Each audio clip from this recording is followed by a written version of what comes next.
Kelly on the drum.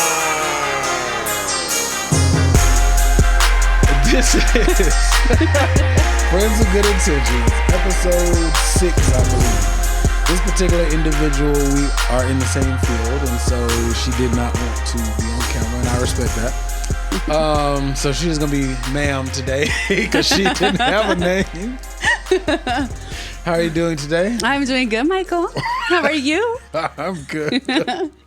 So our topic today will be, I just had it pulled up. Do you think that boys, little boys, need emotion or do they need masculinity? Oh, that's a good one. That's a good question. I know, that's why I asked. I'm gonna say that they need masculinity first. Okay. And then they need emotion. Why masculinity first? Because they're boys and boys grow up to be men, and men need to have certain morals and values, but they need to be manly. And you get that from being masculine and having masculine role models in your life. Okay, so does that require a man directly in their lives, or can they have role models or I used to have it when I was in the Navy. I forgot what it's called. Mentors. Yeah, I think male role models are important. I don't think that men can teach boys or women can teach boys what men can teach boys. Do you think men can teach girls what women can teach them? No, I think that men can teach girls things that they might need, like strength or perseverance or making wise choices.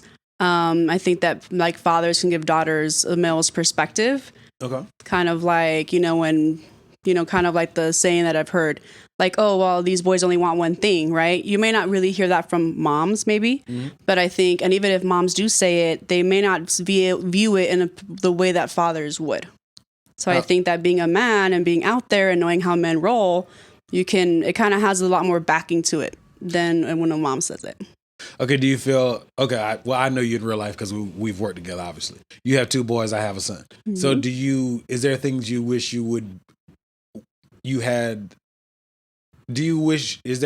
trying to word it politically correct, I don't know. But do you ever wish not that you wish you were a man, but I mean, do you ever think like, I know I'm not a man, I wish I could teach my sons X, Y, and Z, like anything specific, or is it kind of a broad? I think as they've gotten older, like now being teenagers, I'm like, I wonder what's going on with teenagers. Like, for example, let's say porn, for example. I thought porn was going to come a little bit later than it has. When in reality now I'm like, oh, you watch porn, you know about porn around 9, when I thought this was going to be like 17, 18 years old. I think if I was a dude, I could say, oh yeah, porn's right around the corner at about 9 years old. Let's start monitoring the computer a little bit more. So yeah, I think if I was a dude, I could be, a little bit more mind ready or mindful about what's coming around their age that they are now, versus I'm a mom. I'm not thinking about these things. Maybe a part of me doesn't want to think about those types of things, but if I was a guy, I would have a better vernacular about what's coming. It's like you have a daughter. Right. So did you think, or do you think about like, oh, her periods might be coming? Or do you think, oh, that's not going to happen till later? Nah, my oldest is 13. By the time this one comes out, she'll be 14. Coincidentally, she has experienced that recently. Oh, okay. And that was not my lane. Congratulations. No. There's no congratulations. I had nothing to do with that. All mommy. And I wasn't prepared for that, but I will say me and mommy had the conversation as far as intimacy and what a cycle is. Mm-hmm. And luckily, because mom is in the medical field, she has the medical books that have depictions of what it looks like. And we explained it, so it wasn't something to freak out about. But I found out about it after the fact. And I'm very glad once it occurred, because I wouldn't know how to handle that. If she had called me or text me like, hey, I'm at school, I need some assistance. Mm-hmm. I know to go get stuff. Like, I'm not delusional. I know there's an aisle that is strictly for women. Right. However, I don't go down that aisle. So I obviously there's heavy, light, whatever the words are. Uh-huh. But I also know that I don't go down that aisle, and that I'm not supposed to. You're not supposed to, but why are you not supposed to? Because I don't have those situations. But to see what I'm saying, like, I think girls, you can only do so much if you're parenting a boy or a girl, and depending on your own sex. Like, if you're a man, if I'm a woman, I can't teach my son, things that I really haven't even thought of. Versus if I was a man, then I would definitely think about these things because I know what I'm doing, with my penis or whatever. But since I don't have one, well, I really can't help you in that department. So my masculinity lecture can only go so far. Okay. So then why do you put emotions second? I do think they're equally important. Okay. But I think emotion-wise, yeah, I think you can teach people how to be emotional creatures. I think naturally we are, but I think that that's something that has to be cultivated over time.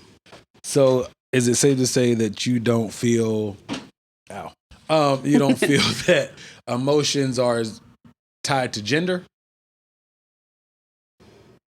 No, I think they are tied to gender, but I think like society's perception is women are more emotional than men. You don't think emotional men. You don't think that, right? Yeah. But I do think that both genders should definitely have emotion and know how to express that emotion, not keep it in. Do you think women are better at expressing their emotions? Typically? I would say typically. Do they do it in healthy manners? Probably not. Versus men, I think they might, if they express their emotions, they might do it better than women and get along or get ahead more than a woman would.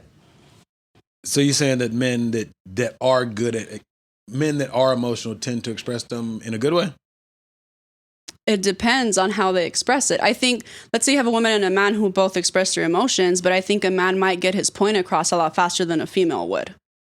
When a man might say, hey, you hurt my feelings because I said be ready at 6. This event is important to me. I get home, you're not ready at 6. And I could say, hey, next time, baby, be ready at 6. Right. Where a woman could be like, oh, well, you're late and blah, blah, blah, blah, blah. And then it just goes all the way around the world versus saying, I'm pissed because you're fucking late. You know what I mean? So instead of being all dramatic and all that, I think men can just give a one sentence versus women can give a whole paragraph to get to their point. Well, which one's more effective? I think the one sentence. And say, hey, fucker, be ready next time. Because I showed up at 6 o'clock and you weren't ready. So, yeah, I think people need to be more direct. So which one are you then? Are you the one that's one sentence or you give a paragraph? I think it depends on the topic, but mostly I think I'm one sentence. So are you ready at 6 or you take some time? No, I'm ready at 6. If you say I'm coming at 6, I am ready at 6. I don't like to be late. And if you're late, I'm a little ticked off already. So, yeah. Because, I mean, if you say, hey, I'm going to be there to pick you up at 6 for a date, for example, right, then I'm going to respect the fact that, hey, you told me to be ready at 6. It's not like I don't know that. So it's just out of respect and consideration that I'm ready at 6. Okay. So I guess to be even more specific, as far as masculine things with little boys, what do you think specifically, like, is it sports? Do you think it's not to be soft as we've been taught in our generation? What specifically are those masculine things that we need to teach our little boys? I think it's a variety of things on the spectrum, and I think that you learn them through sports and, through people saying, hey, you hold the door open for a lady, or you pull a chair out for her, or you let her order first, or, but I think that every single person that comes into play, school academics will teach you some masculinity. Sports teaches you masculinity. Religion teaches you masculinity. So I think that every single aspect or topic in your world is going to teach you a little bit about that. So you believe in gender roles? To a certain extent. But I think nowadays, now with society the way that it is, I think they're very blurred. And I think that it's more so turn taking versus more of a gender role. What's that? What do you mean? Because I believe in gender roles, but go ahead. Okay. So maybe my gender role is I should have dinner ready for you at 6 o'clock when you come home. Your gender role as a woman? As a woman. Okay. Yeah. I should have dinner ready for you. You should just be able to get home, take your shoes off, sit down and start eating. But maybe I work more than you. Okay. So maybe the little role is reversed and maybe, hey, I come home and maybe you have dinner ready. Okay. So I think you have to turn take depending on what your schedule is and what's going on in life at the time. Okay, so you do believe in gender roles, but you also believe that depending on factors within the house, that can affect which responsibilities each role has. Definitely. And I think you should be flexible with that and open-minded, because we don't live back in like the 1950s, for example. Now, women have 2 and 3 jobs. They might make more money than men. We have stay-at-home dads. We didn't have that before. So I think that, yes, gender roles are there. I think they should be taught. But I do think that you should teach boys both and you should teach girls both, because if things are how they are now, I mean, what's it going to be in 15, 20 years? I think it'll be even more balanced, I guess, so to speak. I hope so. But again, it depends on the flexibility of the person. The 2 people in the union. Mm-hmm. Okay, so for myself, we had an old episode. It was a group episode, one of the way like last year. But we had an episode where we talked about why boys learn, like kind of like what you said, the masculine stuff, like how to change a tire and sports and be grunt. Whereas girls gotta be, a dainty and et cetera, even though kind of like what you said, the way the world has changed, that's different, especially depending on once you're an adult and as a man and a woman, depending on what one's responsibility is versus the other. But at the same time, I find it interesting because I think that boys and girls can benefit from both. Mm-hmm. And I don't know really how to define it, but I think there is benefit. I agree with you. I think there's benefits to little boys learning masculine traits, but I also think I agree there's also importance on emotional traits. But do you think the same applies for girls? Not masculines, but what we would call feminine traits. Yeah, I think so. And I actually, I've seen more and more women doing more manly things, so to speak. Like more truckers are female. Mm-hmm. I've seen women change their own tire. They may be a little bit more smarter about it, for example. But I have seen women take on more male roles, and I think that that's a good thing. I think you should be able to be malleable and flexible, and the way that you do that is learning both roles, and be willing to learn both roles too. Is that the parents' responsibility to teach them feminine? I hate to use those labels, but you know what I mean? Like what we label as feminine things and masculine things. Do you think that's parents' responsibility to try their best to teach both? Yeah, I definitely think so. Yeah, because like they say, it's, everything starts at home. So yeah, if I teach you to be an emotional creature, so to speak, and understand other people have emotions, that what you say hurt people, that what you say impacts other people in their lives and how they may view themselves or whatever the case might be, then yeah, if I'm able to teach you those things, then you could be a little bit more well-rounded of an individual to go to school and be mindful that girls may take things a little bit differently. Or for example, for boys, like, hey, I understand that when a girl's on her period, she might be moody, she might be sensitive, she might have cramps, this is what that is. Mm-hmm. And then say, hey, if I'm in a bad mood or my time of the month, for example, I'm like, hey, I'm on my cycle, this is what it is. And then they know how to stay clear away from me because I might be, my patience might be little extra paper thin. And so they know how to deal with me. And so they say, oh, okay, like when I get married or when I have a girlfriend, that's what that's going to look like. And so that prepares them to be like, okay, everybody's different. Yeah, she's more sensitive or whatever the case might be. And then know how to deal with me at that point. And then understand that, hey, it's not things that you're doing that are irritating me. It's just me in general, myself. And so having that open communication about things that are female or feminine related, which they will never experience because they're boys. I've never had a cycle. Exactly. Never had a cycle. We don't go down the aisle. Never had a cycle. Never had a period. But at the same time, well enough about it to have some more of an understanding and more of a well-rounded understanding of what's going on with people. So how do we do that? Is that a conversation thing? Is that is it in the spur of the moment, or maybe a combination of a few different variables? Would say both. Yeah, I would say definitely have the conversation, because when they were younger, I wouldn't say that. But then I realized that they're probably walking around moping around, feeling bad because like, well, what did I do? What did I say? Oh, thinking you're mad at them even though you're I'm not. like, she's mad at me. What happened? She just got here. I just saw her 5 minutes ago and I just said, hi, Mom. And she's pissed off like a mofo. What did I do? All right. Versus I could say, hey, this is what this is. I have to deal with this. Mm-hmm. Unfortunately, this is what this looks like. And I feel irritated. I have no patience right now for you guys, and it's just better I have my space. And then they could be like, oh, she's on her period. And now they're like, if I come in one morning and I'm like, hey guys, like, oh shoot, Mom's on her period, let's give her some space. It's like, thank you, you guys understand. We don't have to have this conversation anymore. You guys know what to do, and I know what to do. Is that do you think parents have a good and easy time having that conversation now? No, I don't think so. I don't either. I don't think so because, like, I think these conversations have always been difficult. Like, when I got my cycle, I had no idea about it. My mom never talked about it. She never gave me the whole birds and bees or whatever conversation. Yeah, it's uncomfortable. Yeah, so you know what I mean? But I think that those topics, even though they've been around forever, they're not easy to talk about. So I think that that's a very big problem when it comes to, parenting and children. Do you think they've gotten easier in today's times, or you think it's still as uncomfortable as No, I still think it's uncomfortable because, like, I work with a lot of teenagers and they don't know a whole lot about anything that they think that they know. Like, I've had kids tell me, like, oh, all STDs are curable. I'm like, not necessarily. Right. You know what I mean? Yeah. It's like, I'm like, that's questionable. I'm like, well, why don't you talk to your mom? Well, I've asked her and she doesn't tell me. And she just tells me to shut up and stop asking stupid questions and to go away. Okay. So then they end up with a trusted adult, me, right? Thankfully. Hey, ma'am. Hey, ma'am, let me ask you this question. Right. I have 1,000 other questions after them. But, and me being who I am, I'm going to answer their questions. I don't want them to get bogus answers off the street or TikTok, which is a new parent.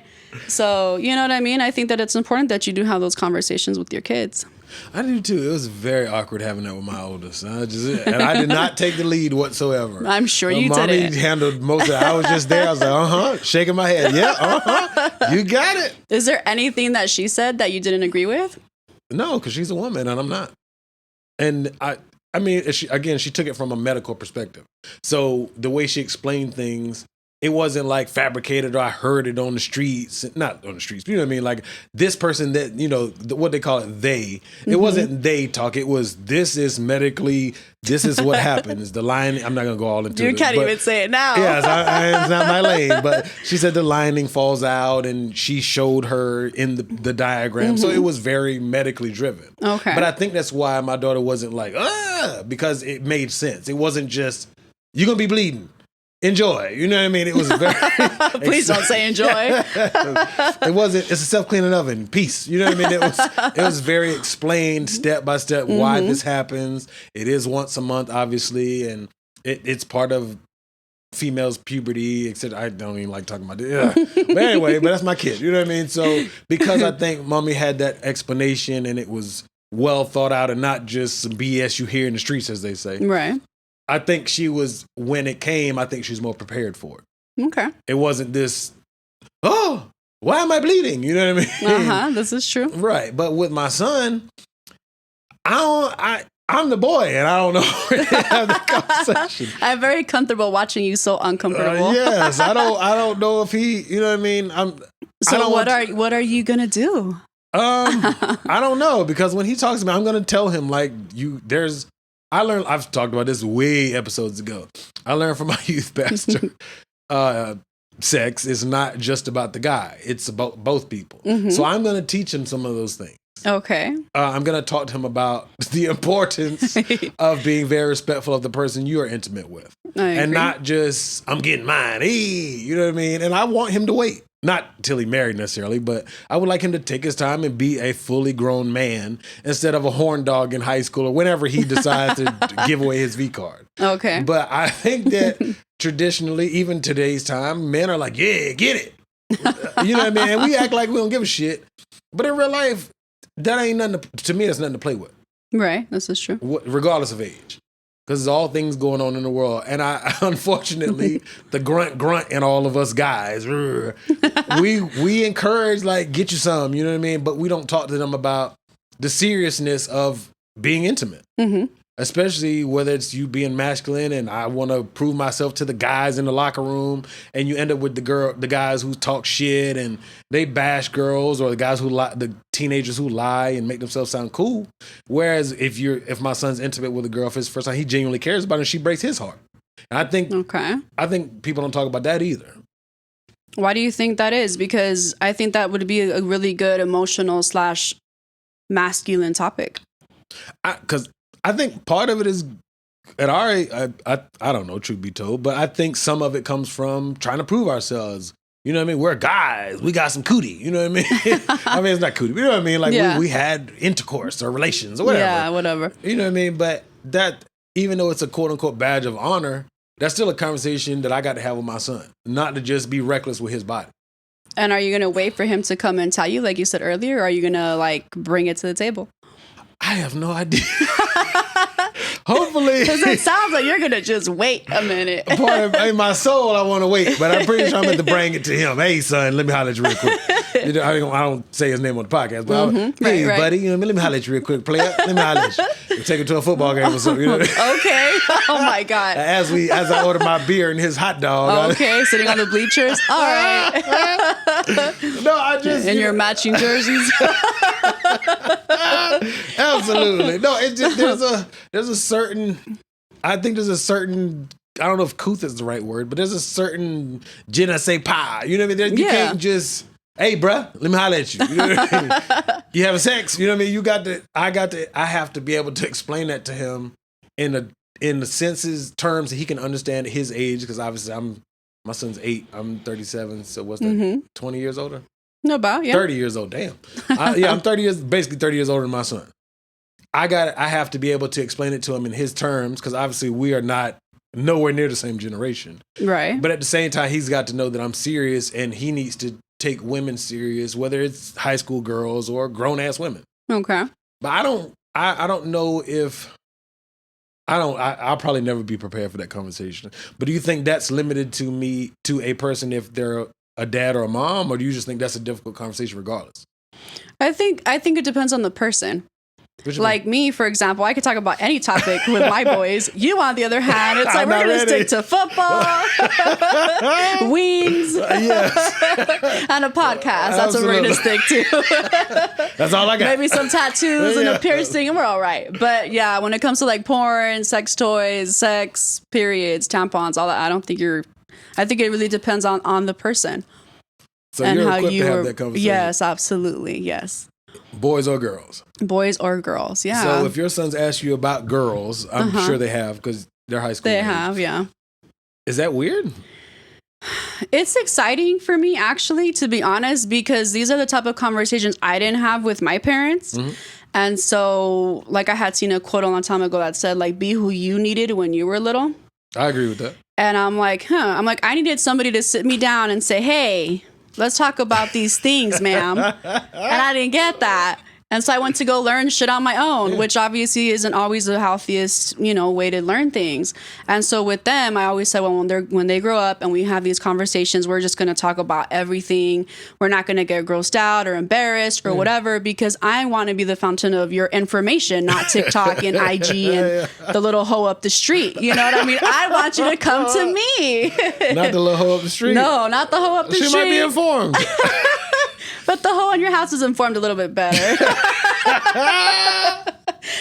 Oh, Lord. So I want you to be okay with the fact that, like my mom, obviously I got here somehow, right? She knows about that. So like, who better than to tell you than your parents? Yeah. So did they ask you, or you was like, hey, y'all ready? No, they asked me. Sometimes, and some things are just out of the blue. It's like random pops in their head? Yeah, like I'll be making macaroni and it's like, hey, what's a dildo? And it's like, okay, let's have, I guess we are here. Let's have mac and cheese and dildo conversations. Let me bring you mine from my room so I could give you a visual representation. Hell no. I'm not prepared to have that conversation with none of my kids. Okay. Yeah, I definitely want to. Like with my oldest, I want him to like turn 21 so you can go into a sex store, because I think you have to be 21 now. I don't know. It was a long time ago. I ain't been 21 in a long time. Okay, you and I both. I wish I was. But yeah, I can't wait for him to be of age to go into a sex store, which I think is super funny that you can can't you buy alcohol now at 18, I think? No, they moved cigarettes and tobacco products to 21. To 21. Okay, but wasn't it 18 before? Yeah, it used to be 18. Okay, so I think it's so funny that you could, at that time, you could buy cigarettes and beer at 18, but you can't go into a sex store. I don't remember how old I was the first time I've obviously been in a sex store. But I'm pretty sure I was 21. Okay. But even now, I'd be a little bashful to go in. I went into one in Virginia Beach. Yeah, I could see that. I could see you bashful about it. I'm going to slide in here real quick. And I was like, I ain't supposed to be in here. But I mean, I was in there. I bought some shit. I'm dirty. I bought some materials. Oh my God, Michael! You should be ashamed of yourself, sir. You going in there with your son? Yes, I will. It's an educational field trip. So I mean, so that you'll be like, you're comfortable, or you just know it's something you have to do. I think it's something I have to do because, like, I've been asked to do things in sex that I'm like, yeah, I'll do that, and then later I'm like, wait, what? What did I agree to? Like, no, and then I'm like, taking steps back because I'm like, no, I didn't mean that, or whatever. So I think that you need to be cognizant of what type of, if you're playing on this field, you have to know what is out there. So you'll put your discomfort to the side to make sure they're informed. Absolutely, because the more informed you are, the more you're comfortable you're going to be making decisions. The more knowledgeable you are. I agree with that because I never sat down and had the conversation. Like my mom, she's super, hey, have you done this? I'm not going to say what she's asked at any age, but she has definitely asked me some shit. And I was and I was very uncomfortable and I lied like hell. I'm sure you did. Yeah, she asked me, fuck it, I'll tell her myself. She asked me about, have I received and or performed oral? Okay. And I immediately lied. I was very uncomfortable. And me and my mom are super close. I'm a mama's boy through and through. Mm-hmm. But proudly say it again.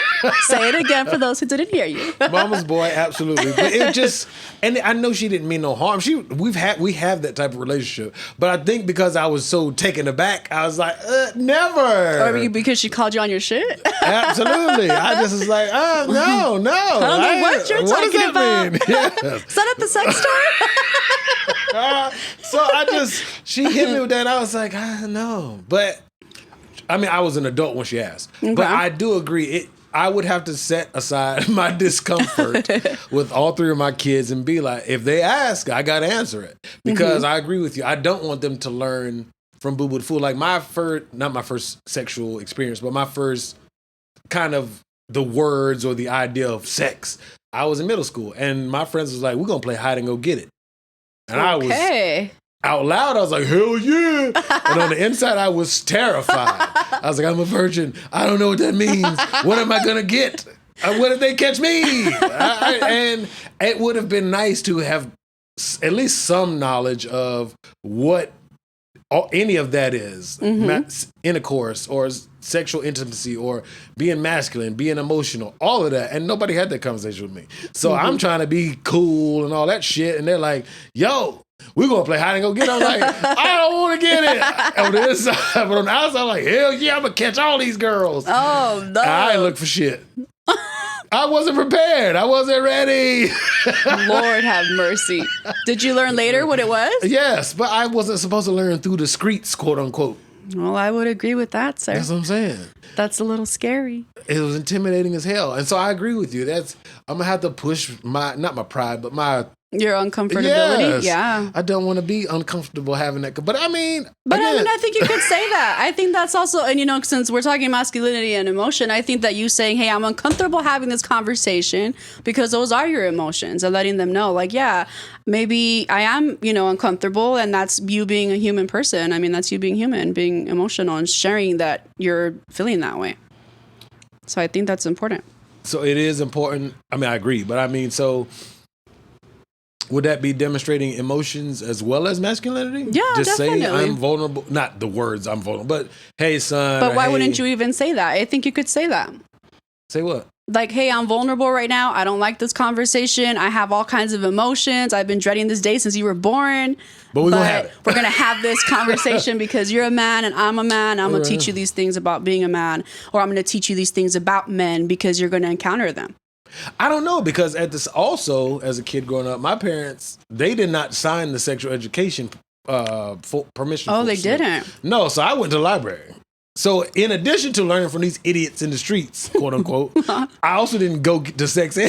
So I just heard it through the grapevine. You didn't hear about condoms? No, I knew what they Lord. did from idiots around the way.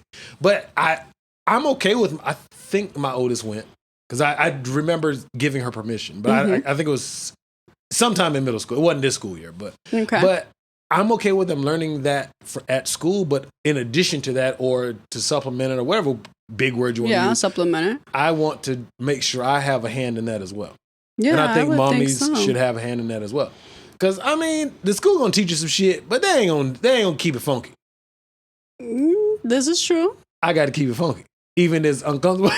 Yes, you do. So is there anything there's nothing off limits if your boys ask? No, there's nothing off limits if my boys ask. Yeah. I want them to be able to ask me everything. And let me ask you this, since you heard stuff on the street, right? Right. How accurate was what you heard to what you actually learned and experienced for yourself?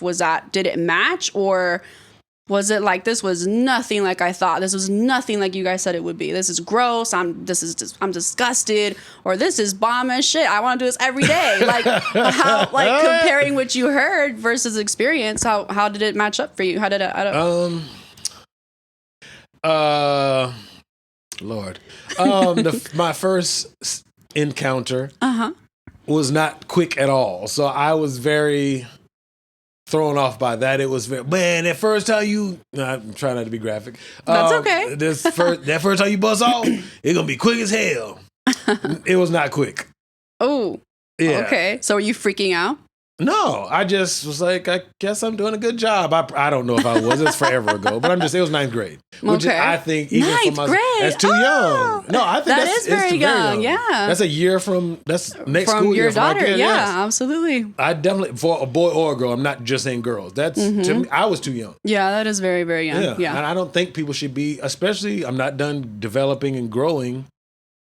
I don't think most boys or girls are done developing in high school. Because women mature and develop faster than boys do. This is true, yeah. So obviously you think I'm in 9th grade, and my birthday's late. So I was maybe 15. Okay. But that's still very young. Yeah. That's kind of my point. I don't think any 15-year-old should be having sex. And as you went along and had more experiences or partners or whatever, do you think you were doing what you were supposed to be doing the first time? No, I think my only saving grace is what my youth pastor taught me. He said, it's not just about you. Mm-hmm. So I'm not saying I've never, quote unquote, got mine, but for the most part, I've never been a selfish person in the bed. Okay. But that doesn't mean I knew what I was doing either. Okay. And I think that's misinterpreted as well. I think, again, it's that locker room, hey, did you get some, bro? But especially as a child, you don't know shit about shit. And if you don't know shit about shit, you probably don't give a damn about the person you're intimate with. Yeah, that's true. You know what I mean? And it's probably a very selfish act. Yeah, and depending on what role models are around you. Yeah, I mean, if you go around, because I've had, male friends who've grown up around very, I guess, macho type of men. Like, well, I get mine, and if you do, you do. And if you ate, you ate. And if you didn't, I don't give a shit. And this is what I want when I get home, and I'm going to go to bed. And, you take care of the kids by yourself or whatever. So, yeah, I think depending on, who you grow up around, that definitely makes a difference in, your masculinity and how that presents itself. So on the flip side, what do we do as far as I can't even pronounce the word femininity.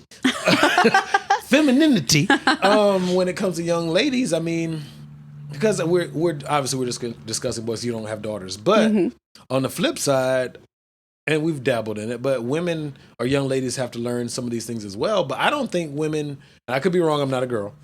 I think when women start adventuring or exploring their bodies or sexuality, I don't think it's typically a selfish thing. No, I don't think so. I think that the more that you explore your body, the more you're confident in who you are. And I think that you need to know who you are and, start learning who you are. And the only way that you're going to do that is by exploring, looking at yourself in the mirror, maybe things like that. Yeah, the more confident, the more comfortable you are doing that, then I think the more confident you're going to be and the more secure you are as a person. So do you think it's a disservice for little boys versus little girls?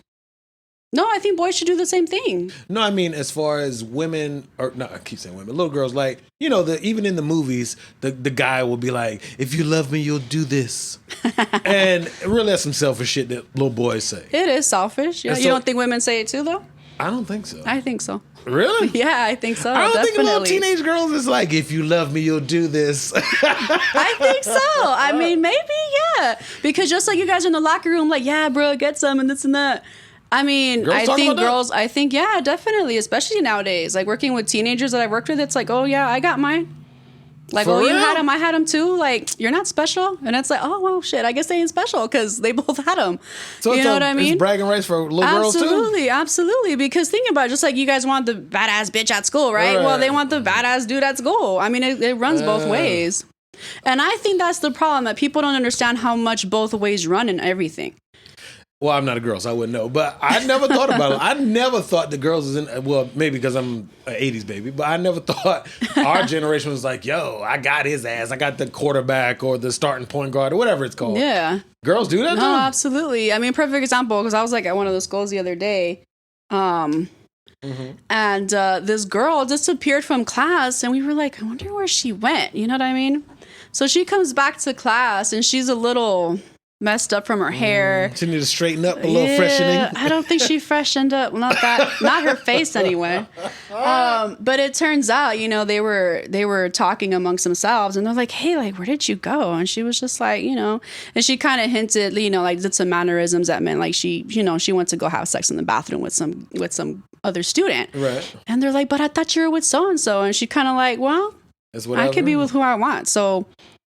Like, we're just talking anyway. And then he's like, "So you're trying to get with so-and-so, but you just had sex with so-and-so." Like, so what? Like, oh, I'm so glad my child is still a kid at heart. My baby is 14, well, when this comes out, 14. And 14. She's a kid. Mm-hmm. She still draws and plays video games, and I participate in the drawing in the video games. I'm sure you do. Thank God for Mario Kart. Absolutely. Absolutely good Mario Kart with a millionaire. So maybe it's not a disservice then. Maybe it's I think it's definitely needed, because when I saw her come in all gangster, all with her makeup smeared and her hair all jacked up, I was like, "Oh, you just got some for real." I mean, okay.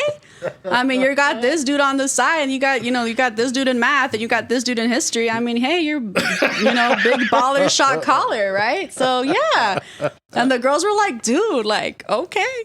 Like, well, and they co-signed on it, no problem. But do you think that, I'm not trying to put her on blast, I don't know who I you're am. talking about. But I'm so glad we got to talk about this. Because I was mad. I'm like, "Oh, you're so nasty." I mean. But do you think she's had that conversation? Conversation of what? Like the birds and bees conversation? Any of that, yeah. Based on her behavior. Based on how fast she is. Oh, Lord. And her thought showing, quote unquote. I don't think so. To some episodes. Oh, yeah. Let me pull that from Bridget. But yeah, definitely. Yeah, I don't think she's had those conversations.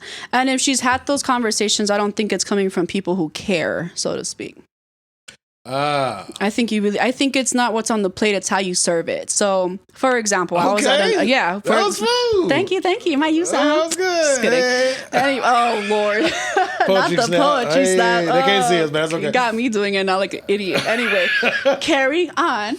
So I was at another school several weeks ago, and some of the girls were saying things like, "Oh, well, my mom said I could basically smash anyone I want." Like, I'm just using like these words. "My mom said I could smash anyone I want until I have a ring on my finger." And it's like, Oh, so how can you be in a committed relationship and have a fiance, but anyone's free game up until you say "I do" and sign that dotted line? And this is news or, advice from her mom. So, it's like, yeah, you're going to have sex, you're going to be with guys, you're going to be with people or whatever. But until one person puts the ring on your finger, then you don't really have to be faithful. That's not really cheating because you're not married. So, just because you have your morals and your values and what you think and what you want to teach your kids doesn't mean that all the other parents have the same ones. And I think that's what also, there's just too many seasonings in the pot, so to speak. And why people get the wrong idea on sex or relationships or whatever the case might be. Another young lady, very smart, super sweet, but she was saying that there's no point in her getting married unless she wants to have a child. Okay. So she thinks she can go and sleep around and have as many dudes as she wants and, be with whoever she wants to be with. But if she decides that, I'm going to have a baby, then I have to get married. So what do you mean, the baby first? No. Like if she says, "Okay, I'm going to have a baby," then I'm going to get married and have this baby. So the baby can have both mom and dad and not have a broken home. Regardless if she actually wants to be with the dad? Basically, yeah. She would want to work it out for the sake of the child and only have one child. Okay. But other than that, if she just says, "You know what, I'm not going to have children," then she doesn't believe in marriage. She doesn't think that that's a necessity, or she doesn't view marriage like maybe we view marriage, for example. Okay. So you have different brains, right? Like every brain is its own world. So when you throw all these brains together, you end up with all kinds of different situations. So, just because you're teaching your kid like these particular morals, wait till you get married, or, you know, be totally grown first, respect women. That doesn't mean that women are going to have the same ideas, or other boys for that matter. Damn. Yeah, I don't like that mentality. No, I don't like it either. I was like, what? She thinks like that? Because I really like her. I really like that young lady. But yeah, she's really smooth, and I think she has a good head on her shoulders. Yeah. She doesn't act like a, you know, grade A clown in class. But when I did hear her perception on things, I was like, oh, okay. Did it change your perspective of her? Or did it taint it a little bit? I don't think it tainted it. I think I respect her. I think I grow to respect her a little bit more, only because she's not following what everyone else is doing. That's very different. Because there was a time when I was younger, I was like, what did I say? I said, I'm never getting married. I'm going to have me one kid, and I'm taking the kid, which is stupid as hell because clearly men don't get the kids. But anyway, I was like, I'm going to take the kid, and she can go live her life, and I'm going to take care of my baby, and it's going to be a boy, and like, I get to pick. And obviously that didn't happen. But maybe that's some of that might have been her own perceived notion of her reality, even though people say your perception is your reality. I agree with that. Only to a certain degree, because real life is still real life, regardless of what rose-colored glasses you have on. Okay, this is true. But I think we allow our expectations, or maybe our interpretation of real life, to be clouded. I don't know if that makes sense, but do you do that for your benefit? Of course we do. I think we do that. Oh, well, it's not as bad because I got X, Y, and Z, even though X, Y, and Z is some hot garbage. This is true. Most of the time, it probably is. Yes. If we're making those types of excuses for it, yeah. Because when you excuse some bullshit, it doesn't. A bag of shit is still a bag of shit, whether you put sprinkles on it or not. Mm-hmm. This is true. But if you say, well, it's got sprinkles on it, then in your mind, it's amazing, even though it's some bullshit. But if nobody tells you that bag of sprinkly dog shit is dog shit, you're kind of stuck in it. No? I think you choose to stay stuck in it, though. What do you mean? Like, maybe I might get hated on for this, but I think that after a certain amount of time, if you're in a bad relationship, let's say it's an abusive relationship, and you choose to stay in it. Okay. I'm the guy. I'm not saying yes or no. I think that you might deserve getting smacked around after a certain amount of time. Wow.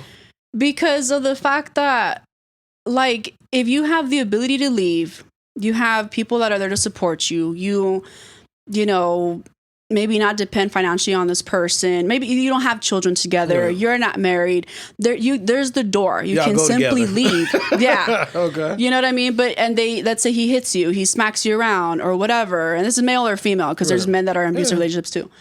But after a while, if, you know, you tell people about it, like, hey, this happened, or he did this, or she did that, or whatever, and you still decide to stay there, and people are like, hey, I'm going to help you. Don't worry about it. You can come back to your mom's house, whatever, and you choose to continue to stay there, then I think you're kind of asking for these things to happen to you after a while. I mean, you have to make a decision to get up and leave. If you've been in the back of my head, I'm cynical as hell. No, okay, so what if it's the circumstances, where it's like you're married to this person, man or woman, and they're your provider. I hate to say your provider, but you know what I mean? Like, they're the breadwinner. They're providers, yeah. Y'all have kids together, and then you choose not to leave. Is that the same? Do you think the same of that situation, or it's more like you don't really have any ties to the person, except y'all are booed up? I think it just depends. Do the interior or exterior factors make a difference? No, because I think if you want to leave, if you're in a bad relationship and you want to leave, then you need to leave, regardless of how tied up you are or not. So I'm going to give you an extreme example. Okay. It's like the movies where the guy he's a multimillionaire, he's got all these connections, and they're trying to leave, and they'll leave, and then he has people scoop your ass up 3 states away. Is that different? For the extreme example, I'm just playing devil's advocate. For the extreme example, no, because let's say you've seen the movie enough. Yeah, it's a great movie. Jennifer movie. Lopez, yeah, but that showed you that when you really want to leave, you're gonna whip some ass and leave. You're gonna leave. So even to the extreme example, to like, hey, you abused me, you almost killed me, to like, you ate off my plate. You know what I mean? Mm-hmm. If you want to leave, you're gonna leave. You have to leave. It's time for you to leave. I have so many questions about this, but I'm gonna leave this one alone because I am not trying to get canceled. I won't cancel you. We can Everybody talk else about it. might. No, I'm gonna leave that one alone. So, Like, this is so fascinating. it's very fascinating, as Kurt would say. I do have one more topic. Let me find it. Let's see. What's the topic? I had it, but now it's gone because I swiped too far. Wait. Okay, bam. And since you went that way, Okay. let's roll with it. What is feminism exactly? I mean, that's a good question. I'm 100% not sure. I'm 100% not sure either. Oh, hell. I don't know. I think it depends on who you ask. Isn't feminism like being equal? Yeah, it's 50-50. Okay, 50-50. That's my understanding. I could be wrong. I think that's my understanding too. Or people say, oh, they're a feminist. Like, then you believe in the equality of women. No? Yeah, do you believe in it? I believe in the equality of people. What does that mean? That people should be equal. I mean, you should treat people equally. Okay, I think based on feminism, not equality. Okay. I think feminism is treating women exactly the same as their gender counterparts. I believe. If I'm wrong, just roll with the episode, whoever's listening. Do you believe in that? Yeah, I would say so. So do you think women should open men's doors and pay for dinner and stuff like that as well? Yeah, I think that ties back into the gender roles and being flexible, and you know what I mean? Like, let's say for example, you have surgery, right? Okay, well, you would expect your spouse to kind of kick in and pick up the slack and while I'm recovering, yeah. Yeah, absolutely. So I think that that's part of being flexible and malleable and saying, hey, this is a situation right now. I got to do this. I got to do that. But that's typically, if it's not a long-term, lifelong thing, that I think most women would be like, I got you, boo, for 6 months to a year, whatever, if I broke my back or some wild shit. Okay. But I think if we together and I say, yo, I'm a starving artist, I'm a podcaster, I'm dying to make it. Can you support us while I try my best to pursue my dreams of podcasting? I think the average woman would be like, nah, bro. Get your ass to work. I think it depends on who you're with. But I think in the traditional sense, most women, I could be wrong, I don't think most women want equality. Why? Give me an example as to, okay, I'm a woman. Why do you think, we'll just say you and I, why do you think I don't want equality? Or in what subject? I think in life across the board. But why? I think again, fuck it. I don't care we only get 100 listeners a week. I don't give a shit. I think because it sounds better than it actually is.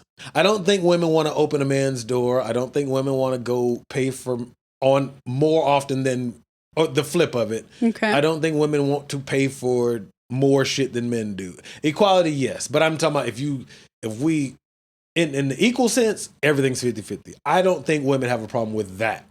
But I think the overhyped, I'm a feminist, that version of it is like, I want to be treated like a man. All right, well then you open my door, you buy me flowers, you pay for shit, you pay this rent, you know what I mean? I don't think in the stereotypical sense of feminism, I don't think most women want that. I don't think they would want to be in the role of a man, and vice versa. Please believe me, I don't want to be in the role of one. I think women, I'm sexist. Because you don't want a period? No, I've told you at work before. I'm sexist, but I do believe that women are incredibly strong and powerful, and I'm not pandering. I genuinely believe that. Okay, yeah, you do. Yeah, I can't push no babies out. I'm not trying to be the nurturer, none of that shit. I think women are incredibly Although you powerful. are very nurturing, which is interesting. Just my kids. Everybody else kids. So. But I do think in the stereotypical sense of it, women don't want to be men and men don't want to be women. But I think we're too afraid to admit that. I ain't trying to be no woman. That shit look like it suck, and it seems like it seems like it has a lot of perks as well. Okay. Would you want to be a man based on the outside looking in? Not be a man, but I mean, would you want the responsibilities of a man based on what you've seen? I think to a certain extent, I've had the responsibilities of a man. But is that typical for the majority of women? Let's say for single moms, for example. Okay. Single moms are the majority of women, no? Absolutely. So therefore, I don't agree with, I got to be mommy and daddy. I've never agreed with that. I don't either, but go ahead. But to women who believe that, then I would say that maybe, yeah, they don't want to be a man and play the role of a man. What do you mean? What? Because like I've met women, they're like, I've had to be mom and dad to you. I've had to deal with you by myself or whatever. At that juncture, all I hear is I want help. I want somebody to come in and back me. Yeah, you want some support. It but sucks. At the same time, though, to add to your point of I don't think women want that. I have met women that have had really good partners come into their lives, and they're like, don't talk to my son like that. That's not your child. Even though he's genuinely trying to be there and support her. And I'm like, would you shut up and let this man be there for you? Stop being a dumbass. You know what I mean? So I think that women want certain things, but when they get them, maybe they've built that strength that you're talking about to do things on their own, that when somebody comes in and try to help them, they're kind of like, I don't need that. But maybe it's an adjustment though. Cause I don't know. I'm not a single mom. I think it's safe to assume that it's a very big adjustment to go, especially if it's been a long time. If you got a boy or girl, you're a single mom to a child, boy or girl, and you say you've been a single mom for 10 years. Mm-hmm. To have a man come in, or if you're a lesbian, have a woman come in and help you or try to help you, and you're so accustomed to doing it your way, even though this person loves you and you love them, it probably is a very big adjustment to, I don't know if accommodate is the right word, but acquiesce, bend, be flexible, whatever word you want to put in, insert here, to that new person. Yeah, I think it's definitely an adjustment. Even though that's help. Yes, and it could be the most healthy and positive help, because I've experienced that. Right. I'm like, okay, I'll be a single mom for now, whatever. And then, let's say my spouse comes in later. Like, yeah, that was a bit of an adjustment. It still is an adjustment. Right. So I think that there definitely is an adjustment. But again, you have to go back to being flexible. So if I had to play quote unquote mommy and daddy up until this point, I have to be flexible and open-minded to the fact that there's somebody here and now I can let you kind of take the reins and be that masculine person and talk about how you should stand up when you pee, not sit down, because you've seen your mom do that all her life, right? Because I've had people say like, hey, why does so-and-so sit and pee? And I'm like, what? They do that? I didn't know that. But you saw mom do that. Yeah. I don't stand up and pee. Right. You know what's fucked up? I actually sit and pee when I'm tired. I do. This is true. If I don't feel like it, and you know what? It's very relaxing. I get why. You know what? Y'all don't have a choice, but I have a choice. Yeah. And when I don't feel like standing up, I sit down and pee. I think wonderful. It's perfectly fine. You know what I mean? But it's interesting when certain things were brought to my attention when a male came into the place and was like, hey, have you noticed he sits down? Like, is that? And I'm like, oh, I didn't realize that he's picking up on feminine behavior, so to speak. It's not even on purpose. Like my son, especially early on, because I don't live with my son, obviously, but there would be times when I go visit him, and which is weird coming from a guy, he would leave the toilet seat down and piss. I'm like, baby, you got to lift the toilet seat up. It's just you and mommy. Mm-hmm. And not, oh, I love her. It just was respect. Like, that's your mom. She's the girl in the house. Just make sure you lift the seat up when you pee. And over time, he lifts the toilet seat up, which I appreciate. And I'm sure she appreciates. It's not my job to teach him that. But just because of my observation, I say, hey, baby boy, you got to lift the seat up so you don't pee on it. Okay. Yeah. I make sure to lift the seat at my house and make sure that I piss all over it. Right. You know what I mean? And so I figured that's what I've always heard. I'm going to put him on game, so to speak. Yeah, exactly. But I mean, maybe some of that is little tidbits of what you pick up. Yeah, life. I think so, definitely. Or like, with my son, initially was raised by a lot of women or around a lot of women. So when males started coming in, he started learning, oh, okay, I could do this, I could do that. Maybe I stand this way. Maybe I shake your hand a little bit more with a lot more firmness, for example, or whatever. But you're not really going to learn that from women.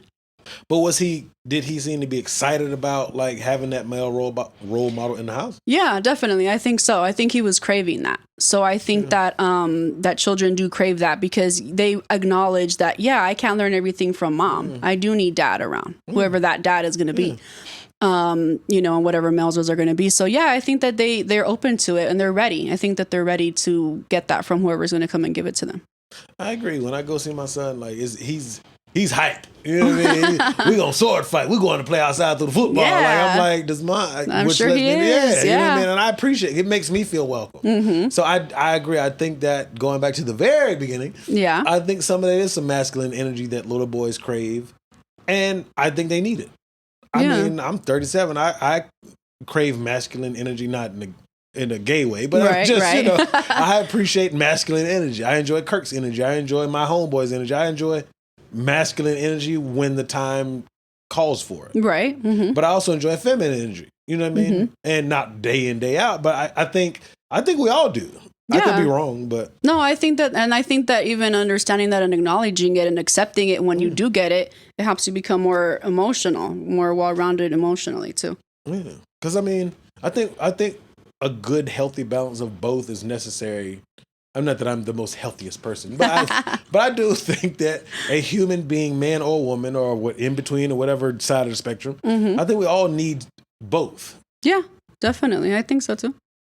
Do you think a person lacking one or the other can really impact them? Yes. How Yes, so? because for example, I'm like when I was in college, I've known men that were very like machista, who it was like, it's me first, me always. I don't care what you think, your emotions, your feelings. I don't give a damn if you're sick, whatever. Let's say the topic of sex. I want sex now. You're gonna give it to me. I don't care if you're sick or not, right? So you have that, but you don't have any emotion to this person. In reality, there might be emotion in that person. They don't know how to convey it. But they don't know how to, they don't know how to demonstrate it. They don't know how to show it. They might not even know exactly what it is when they feel it.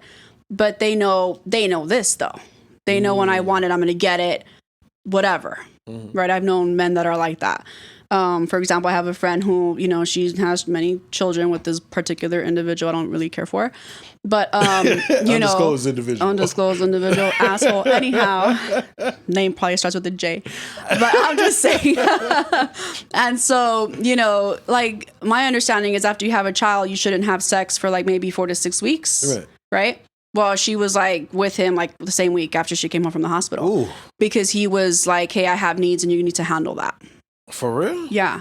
That had to be horrible. It is horrible, but she has like 6, 7 kids with this person now. So ain't that horrible?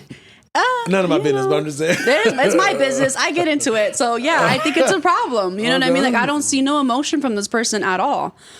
I just think he's an asshole and he's just masculine in that way that he has, certain beliefs that I think are very warped. And I think that he's just too macho, maybe, so to speak, in his ways of being. And I don't think there's any emotion in this person at all. So yeah, does it impact you not having one or the other, and without a good balance? Yeah, I think so, definitely. So you probably could have took a couple splashes of femininity or at least emotions. Yes, please. Give it to him now, somebody. Oh, Lord. Yeah, and I can see how his lack of emotion, especially towards his daughters, are definitely affecting his daughters and his relationship with them. What you mean? Well, for example, he claims he doesn't make girls. He does He know only that makes men are boys. responsible for the gender, right? Well, maybe that masculinity That's science. topic wasn't in there, I guess. That had nothing to do with that's science. Well, not in his head. So in his brain, I don't make girls. Like as soon as, my friend found out she was pregnant, I was like, oh, it's a girl. It's not mine. He was dead serious? Dead serious. I was like, oh yeah, I don't make girls. I make boys and girls. Thankfully, right? Thankfully. Yes. But no, this individual, they're his and they all look just like him, which is a hilarious well, of course, thing. because we make boys and girls. We provide the seed. You Absolutely, are the incubators. Exactly. Very happy to be so. Yeah. But you know what I mean? He doesn't acknowledge them, and he that emotion with them is just not there. And so now that they're getting a little older, 9, 10, 11, you could see the disconnect between the daughters versus the boys and the girls with him. Do you think a mom can supplement the emotional aspect that he's not giving? No. I don't. I agree with what you're saying. I really don't think so, no. Yeah, I agree. I don't think that a man... I could be wrong. Again, I'm not the scientist. I like to talk. I just think that I agree. I don't think a man, like we said earlier, a man can give girls the same thing that moms can and vice versa with boys. But I do think, I learned a long time ago, and some people may disagree, I think for a little girl, their dad is their first boyfriend. Okay. And I think for little boys, their first girlfriend is their mom. Okay. Because, excuse me, oddly enough, I don't know the percentage, and I'm not going to try to come up with a percentage. Okay. But I do know that I think that's why spouses don't get along with their in-law that is their, I don't think that wives get along with their mother-in-law because they're probably very similar and vice versa. I think son-in-laws probably don't, if they don't get along with their father-in-law, is because they're very similar. I could be wrong. I think that plays into that whole first boyfriend for first girlfriend. Huh, that's interesting. Would you say you're your boy's first girlfriend? I don't know. I wouldn't say that just because I'm not comfortable with the girlfriend piece. I don't mean it in a sexual No, I mean, I see what you're saying, okay. but like, you know, I don't know. But you're their I know that I'm their first female role model. That's what I'm saying. Their first real, genuine, emotional connection to a woman. Yeah, I would definitely agree with that. So yeah. And vice versa for boys and fathers. Yeah. No, of course. Yeah. But no, I would say that. Yeah, I would agree with that. Yeah, because my youngest, when I head out the door, she's like, I need my kid. She said, I got to give you a hug, Daddy. A kiss. And she gives me a kiss. I kiss my daughter on the lips. I don't kiss my oldest on the lips. She's obviously too old. But I kiss my youngest on the lips and I give her a hug and I go on out the door. And again, if you're immature and you can't listen to this and be a grown up, whatever. Obviously, it's not a sexual connotation with my 4-year-old. Right. But that's technically an interaction of a boyfriend, girlfriend, or somebody you are. And intimacy doesn't mean sex. Intimacy to me is an emotional, heartfelt thing. Okay. But I guess that's kind of how I tie it. Like, she loves me, I love her. Obviously, there's no weird, creepy shit going on. But I'm just, because there's somebody listening like, oh, you nasty, instead of being grown up. But as a 4-year-old, she sees Daddy as her hero. Right. You know what I mean? And so that's why I think I think we are our kids' first heroes, their first boyfriend, girlfriend, minus the sex, obviously. Right. And so that's why I say that. Does that make sense? That makes sense, To make a super long story short. No, it's fine. It's not long. But no, I agree. Yeah, definitely. And I think that's why you need to be open to any type of conversation or whatever. See, like, for example, like, I have my sons, sometimes they tell me, like, oh, when I get married, I want to have a relationship like you guys. See? Because they see the example. Yeah. They see, oh, you guys don't fight, you talk about things, or if, Dad wants you to wear this, you put it on, or whatever, right? So they see that example, and so like, I want that. I want that. So it's like, okay, so they are actually looking, they're watching, they're paying attention. They be watching now. Yeah, they pay attention to stuff that you don't even want them to pay attention. It's like, I didn't talk to you about that. I wasn't naked. Close your door. You didn't catch me doing anything. I don't know what you're talking about. Noises from where? But no, I think, and that's why I think you have to be very comfortable with those types of conversations like we were talking about earlier. Because then they can hopefully grow up and say, yeah, I can't wait for them to grow up so we can talk about X, Y, and Z. I don't want to talk about it with my girl. I know you do. We're going to hold your hand. Me and all the other 100 listeners that you have. I got to do something. Oh, Lord, I agree though. Yeah, because you have to, again, things, you learn first at home. That's your first school. First boyfriend, first girlfriend. Yeah, first boyfriend, first girlfriend. I agree with that. Well, I appreciate you letting me come through. Well, thank you. I appreciate it. I would say drop your socials, but we don't even know your name. So. We don't even know my name. I don't even know my name. Your name is Ma'am. I appreciate it. I like Ma'am. This is I believe it's episode 6. I said at the beginning 6. I think it's 6. I'll check the computer. Episode 6 of Friends with Good Intentions. Thank you for listening. Thank you.